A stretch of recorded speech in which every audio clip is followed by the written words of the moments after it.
नमस्कार। लोकमत भारत के खास बुलेटिन में आपका बहुत बहुत स्वागत है। मैं आपके साथ मोनिका राठौड़। अमेरिका के राष्ट्रपति डोनाल्ड ट्रंप ने कहा है कि भारत अब ईरान से कच्चा तेल खरीदने के बजाय वेनेजुएला से तेल खरीदेगा। उन्होंने दावा किया है कि भारत ने वेनेजुएला से तेल खरीदने का सौदा कर लिया है। ये बयान ट्रंप ने वाशिंगटन डीसी से एयरफोर्स वन में पत्रकारों से बातचीत के दौरान किया। हालांकि भारत सरकार की ओर से इस पर अभी कोई आधिकारिक प्रतिक्रिया नहीं आई है। ट्रंप ने कहा, हमने पहले ही एक डील कर ली है, भारत वेनेजुएला से तेल खरीदेगा, ईरान से नहीं। उन्होंने ये भी कहा कि भारत के साथ इस सौदे का कॉन्सेप्ट तय हो चुका है। ट्रंप के मुताबिक चीन भी अगर चाहे तो वेनेजुएला से तेल खरीद सकता है।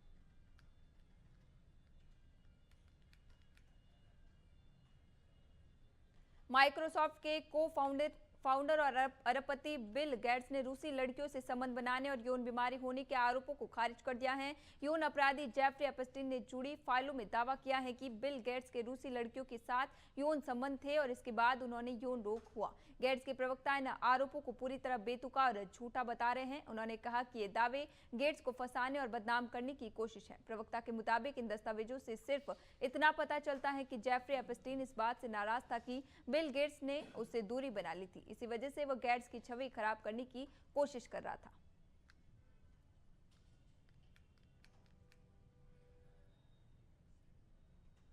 वित्त मंत्री निर्मला सीतारमण ने संसद में अपना लगातार 9वां बजट भाषण पढ़ते हुए देश की अर्थव्यवस्था के लिए एक नया रोड मैप पेश किया है। ट्रंप के टैरिफ वॉर और वैश्विक अस्थिरता के बीच इस बजट का मुख्य मंत्र रिफॉर्म ओवर रेटोरिक रखा गया है। सरकार ने विकास की रफ्तार को 7.4% पर बनाए रखने के लिए आत्मनिर्भरता को अपनी सबसे बड़ी ताकत बताया है। बजट का सबसे मानवीय चेहरा स्वास्थ्य क्षेत्र में दिखा है। वित्त मंत्री ने कैंसर, डायबिटीज और ऑटो इम्यून बीमारियों की दवाओं को सस्ता करने का ऐलान किया है। साथ ही 10,000 करोड़ के बजट के साथ बायो फार्मा शक्ति मिशन लॉन्च किया गया है, जिसके तहत 3 नए शोध संस्थान खोले जाएंगे। आसान शब्दों में अब गंभीर बीमारियों का इलाज न केवल सस्ता होगा बल्कि इनकी दवाएं भारत में ही बनाई जाएगी।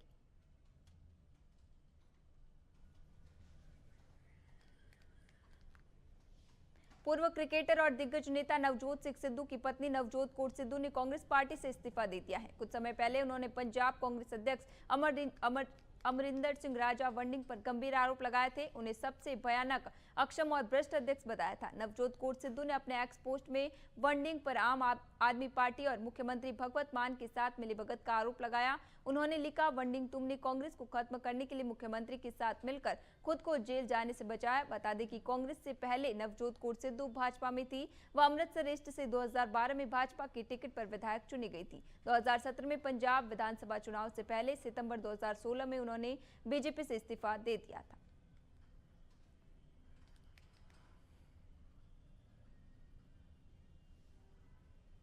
असम के मुख्यमंत्री हिमंता बिस्वा शर्मा ने शनिवार को कहा कि कांग्रेस को सिर्फ अवैध बांग्लादेशी प्रवासियों की चिंता है, न कि असम के मूल निवासियों के हितों की। उन्होंने गुवाहाटी में पत्रकारों से कहा कि आजाद, गौरव गोगोई और राहुल गांधी भी मेरा कुछ नहीं कर पाएंगे। अभी असम के लोगों की स्थिति बहुत नाजुक है और ये राज्य में उनके अस्तित्व का सवाल है। मियां मुसलमान विवाद पर उन्होंने कहा कि मियां मुसलमानों शब्द मैंने नहीं गढ़ा है और ये शब्द खुद वो समुदाय इस्तेमाल करता है जो बांग्लादेश से आकर बस गए हैं। उन्होंने कहा कि सुप्रीम कोर्ट ने खुद इस शब्द को इस्तेमाल किया है।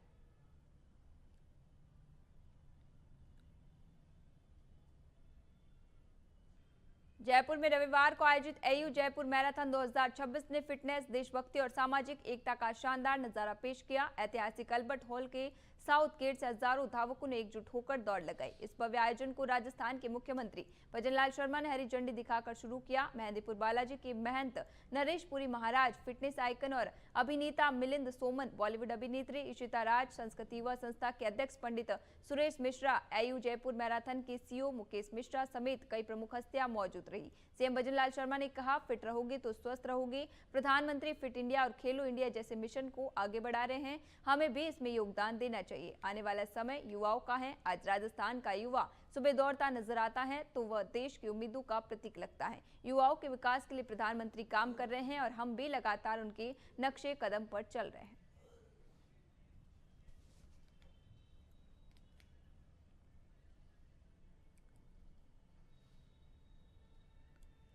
जोधपुर में 3 दिन पहले हुई साध्वी प्रेमबाईसा की मौत के मामले पर पूर्व डिप्टी सीएम सचिन पायलट ने कहा, सरकार को इस मामले में कुछ भी छिपाने की कोशिश नहीं करनी चाहिए। इसकी खुली और पारदर्शी जांच होनी चाहिए। जो भी दोषी पाया जाए, जिसके खिलाफ भी प्रमाण मिले, उस पर सख्त कार्रवाई होनी चाहिए। पूर्व डिप्टी सीएम पायलट ने केंद्र सरकार के आगामी बजट पर भी अपनी प्रतिक्रिया दी। पायलट ने कहा, बजट केवल गुणा भाग का खाता नहीं होता, बल्कि ये किसी भी सरकार की मंशा जाहिर करने का जरिया होता है। इतने सालों से सत्ता में रहने के बावजूद भाजपा सरकार का ध्यान उन मुद्दों पर केंद्रित है जो धरातल पर प्रभावी ही नहीं है। अब गांव में क्या काम होगा, ये भी दिल्ली से थोपा जा रहा है। केंद्र सरकार निर्णय लेने की शक्ति खत्म कर राज्य सरकारों पर अतिरिक्त बोझ डाल रही है।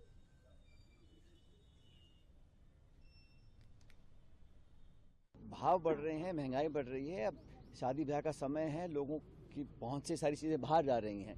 और मत भूलिए कि देश में जितना विकास हो रहा है, बहुत बड़ा तबका हमारा ऐसा है जो उससे वंचित रहा है। करोड़ों ऐसे लोग हैं जो आज निर्भर रहते हैं सरकार की योजनाओं पर, स्कीम्स पर, सरकार की मदद पर। तो मुझे लगता है जो सब्सिडी और मदद करनी चाहिए सरकार को इजाफा करे। और महंगाई जो है, आज हर चीज़ महंगी हो रही है और सरकार महंगाई कम करने के लिए कोई प्रभावी कदम नहीं उठा पा रही है। बजट के पूर्व आज गैस सिलेंडर के भाव बढ़ा दिए। अभी तो बहुत कुछ बढ़ सकता है। मैं कह रहा हूँ महंगाई जो है अनकंट्रोलेबल है।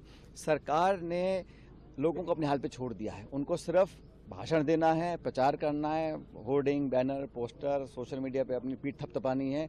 और जो लोग आज गरीब हैं, परेशान हैं, दुखी हैं, निर्धन हैं, असहाय हैं, उनकी मदद के लिए आगे नहीं आ रहे। मंदसौर जिले के लदूसा स्थित प्राचीन सावरिया सेठ मंदिर आज केवल धार्मिक स्थल नहीं बल्कि आस्था का बड़ा केंद्र बन चुका है। बीते 5 वर्षों में इस मंदिर की ख्याति तेजी से बढ़ रही है और दूर दूर से श्रद्धालु दर्शन के लिए पहुंच रहे हैं। मंदिर समिति द्वारा हर माह भव्य भंडारे का आयोजित किया जा रहा है, जिसमें सैकड़ों भक्त प्रसाद ग्रहण करते हैं। स्थानीय लोगों का कहना है कि इस नियमित भंडारे ने मंदिर की पहचान को और मजबूत किया है और क्षेत्र में धार्मिक पर्यटन को भी बढ़ावा मिला है। श्रद्धालु की बढ़ती संख्या को देखते हुए मंदिर परिसर में व्यवस्थाओं को बेहतर किया गया है। मान्यता है कि यहाँ सच्चे मन से मांगी हर कोई मुराद पूरी होती है। यही वजह है कि लदूसा का सावरिया सेठ मंदिर अब पूरे मंदसौर जिले में चर्चा का विषय बन चुका है।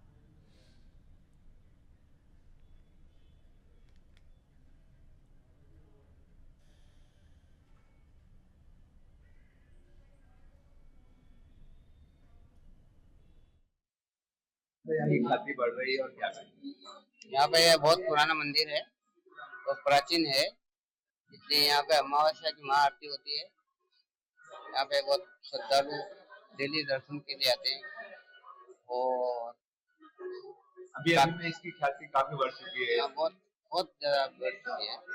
कहाँ के भक्त आते हैं अभी? तो यहाँ के बहुत दूर दूर से आ रहे हैं। क्या पता किस किस को पूछे अपन कि आप कहाँ से हो, आप कहाँ से हो, बाकी बहुत दूर दूर से आ रहे हैं। क्या अमावस को विशेष आरती? अमावस को महाआरती रहती है विशेष, और 2029 तक बुकिंग चल रही है महाआरती की, अमावस्या। यहाँ की कहने का मतलब ये है कि यहाँ तो बहुत ज्यादा महिमा हो गई है। अभी 2022 में इसकी प्राण प्रतिष्ठा हुई थी मंदिर की। 2022 से लगा कि अभी चौथी वर्षगांठ जनवरी में मनाई, 3 जनवरी से 9 जनवरी तक वर्षगांठ मनाई, यानी कि 4 साल पूरे हो गए। और 4 साल में ऐसा इन्होंने चमत्कार हो गया है कि यानी कि किसी को कोई पता ही नहीं पड़ रहा है, पब्लिक कहाँ से आ रही, कहाँ जा रही, कौन कहाँ है, क्या है, पता ही नहीं पड़ रहा, इतनी भीड़ भयानक है। और 11 समाज को तो स्थिति है कि लाइनें लगती है, 2-2 घंटे में लोगों को दर्शन करना पड़ते हैं। आप यहाँ पे वर्षों से रह रहे हैं? हाँ, मेरा तो ये मकान भी सामने ही है। मैं तो यहीं से रह रहा हूँ, वर्षों से यहाँ रह रहा हूँ। जब से मुझे तो मेरा तो क्या है कि पुजारी जो सेवा करते हैं ना, ये भी इनकी 3 पीढ़ी हो गई। इनको भी पता नहीं है कि भाई ये मुहूर्त कैसे क्या है। अभी जो ये 2022 में इसका जो प्राण प्रतिष्ठा हुई ना, उससे बाद बुरहानपुर जिले के धूलकोट से शिवा बाबा होते हुए पंधाना आ रही एक निजी यात्री बस अनियंत्रित होकर सड़क किनारे पलट गई। हादसा इतना तेज था कि बस पलटते ही मौके पर चीख पुकार मच गई और यात्रियों में अफरा तफरी का माहौल बन गया। इस दुर्घटना में बस में सवार 16 यात्रियों के घायल होने की पुष्टि हुई है, जिनमें से 5 की हालत गंभीर बताई जा रही है। घटना के तुरंत बाद स्थानीय ग्रामीणों ने मौके पर पहुंचकर राहत कार्य शुरू किया और घायलों को बस से बाहर निकालने में मदद की। सूचना मिलते ही पुलिस और एम्बुलेंस मौके पर पहुंची। सभी घायलों को तत्काल सामुदायिक स्वास्थ्य केंद्र पंधाना लाया गया, जहां डॉक्टरों ने प्राथमिक उपचार किया। गंभीर रूप से घायल यात्रियों को बेहतर इलाज के लिए खंडवा मेडिकल कॉलेज सह जिला चिकित्सालय रेफर कर दिया गया, जबकि बाकी घायलों का उपचार पंधाना अस्पताल में जारी है। देखिए, अभी हमारे पंधाना विधानसभा के जो पंधाना से कालन का जो रोड है और कालन का और घाटाखेड़ी के बीच में गाड़ी का स्टीयरिंग जो फेल हुआ उसके कारण कम से कम 15-20 लोग घायल हुए हैं। ये सूचना मुझे जैसे ही वहाँ से हमारे एक बांदल्ला के व्यक्ति थे, उन्होंने मुझे फ़ोन लगाया और बोला कि दीदी यहाँ पर वो गाड़ी बोले नीचे उसमें गिर गई है तो घायल हो गए हैं। तो वैसे ही मैंने हमारे जो डॉक्टर हैं जुगताऊ जी को फ़ोन लगाया, यहाँ BMO जी को उनको फ़ोन लगाया, फिर हमारे SDM मैडम को लगाया मैंने और अपने थाना प्रभारी जो है उनको लगाया, देवड़ा जी को लगाया, कलेक्टर साहब को लगाया। वो तुरंत वहाँ टीम पहुँची और यहाँ पर उनका उपचार हुआ है और बाकी जो निर्देश दिए हैं मैंने कि जो गंभीर रूप से घायल है उनको वहाँ जिला हॉस्पिटल में पहुँचाया जाए। तो यहाँ से अभी तुरंत पहुँचा भी दिया। मैं खंडवा में हमारे माननीय प्रभारी मंत्री जी आए हुए थे और वहाँ पर कार्यक्रम में गए थे और जैसे सूचना मिली वैसे मैं यहाँ तुरंत आई हूँ। विश्वकर्मा जयंती के अवसर पर मंदसौर में जांगीड़ ब्राह्मण समाज द्वारा भव्य चल समारोह निकाला गया। यह यात्रा शहर के प्रमुख मार्गों से होते हुए निकली, जिसमें बड़ी संख्या में समाज के लोग पारंपरिक वेशभूषा में शामिल हुए। चल समारोह में भगवान विश्वकर्मा की सजीव झांकी आकर्षण का केंद्र रही। ढोल नगाड़ों और भजन कीर्तन के साथ समाज के युवाओं, महिलाओं और बुजुर्गों ने पूरे उत्साह के साथ भाग लिया। समाज के पदाधिकारियों ने बताया कि आयोजन आपसी एकता और सांस्कृतिक परंपराओं को मजबूत करने के उद्देश्य से हर वर्ष किया जाता है। जगह जगह लोगों ने पुष्प वर्षा कर यात्रा का स्वागत किया।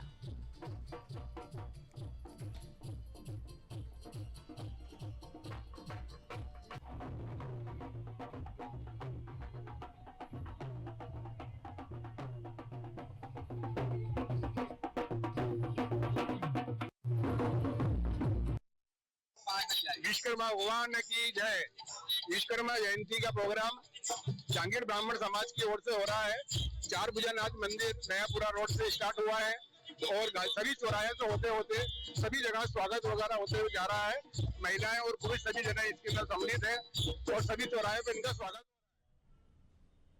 इंदौर में रविवार सुबह मैराथन के दौरान एक युवक की मौत हो गई। मृतक की पहचान आर्यन तोड़ी के रूप में हुई है, जो मूल रूप से कोलकाता का रहने वाला था। आर्यन के मैराथन में रजिस्ट्रेशन कराया था और दौड़ में शामिल भी हुआ था। प्रत्यक्षदर्शियों के मुताबिक आर्यन मैराथन पूरी करने के बेहद करीब था। नेहरू स्टेडियम के फिनिश पॉइंट से महज 100 मीटर पहले उसकी अचानक तबीयत बिगड़ गई। वह स्टेडियम के बाहर गिर पड़ा। उस वक्त मैराथन पूरी हो चुकी थी। कार्डियोलॉजिस्ट डॉक्टर भरत रावत पीछे ही थे, उन्होंने संभाला, CPR भी दिया। इसके बाद एम्बुलेंस से MY अस्पताल ले जाया गया, जहां डॉक्टरों ने उसे मृत घोषित कर दिया। इसके बाद आर्यन को बॉम्बे हॉस्पिटल भी लेकर गए, लेकिन वहां भी उसे मृत ही बताया गया।